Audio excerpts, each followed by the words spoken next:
Ursula von der Leyen, grand seigneur de la guerre. Mercredi, le Parlement européen a voté en faveur d'un nouveau prêt de 90 milliards d'euros pour l'Ukraine. Les Français paieront donc 17 milliards pour que les dirigeants européens se réjouissent de voir se prolonger la guerre. Le point de Nicolas de Lamberterie.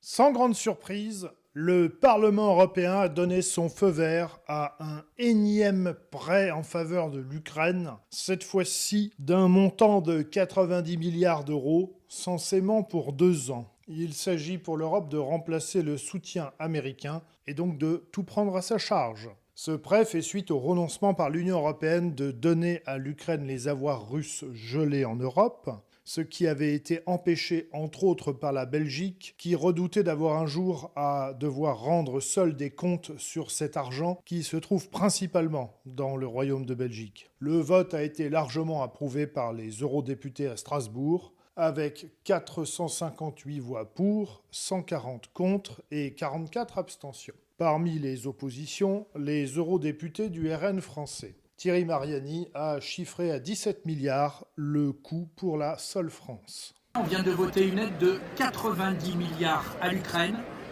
30 milliards pour faire fonctionner l'État, c'est-à-dire pour subventionner par exemple les agriculteurs ukrainiens, les hôpitaux ukrainiens, les écoles ukrainiennes, et 60 milliards pour financer la guerre.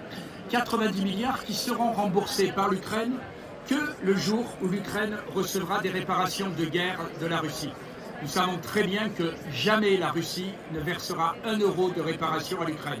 Et donc à la sortie, c'est tous les États qui payeront.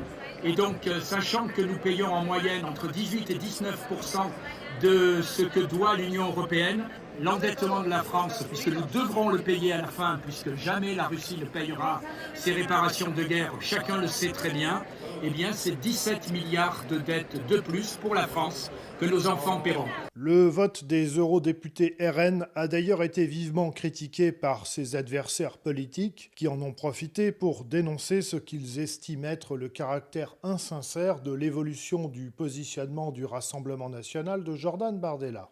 En effet, depuis 2022, le RN a progressivement revu sa position relative à la Russie, ce qui a favorisé son acceptation systémique, tout en essayant de conserver une position à minima critique pour ne pas décourager la frange de son électorat hostile au soutien à l'Ukraine, y compris et notamment en mettant encore en avant des personnalités comme Thierry Mariani. En tout état de cause, et étant donné que le conflit semble devoir se poursuivre, nul doute que l'Ukraine sera l'un des sujets de la prochaine élection présidentielle française.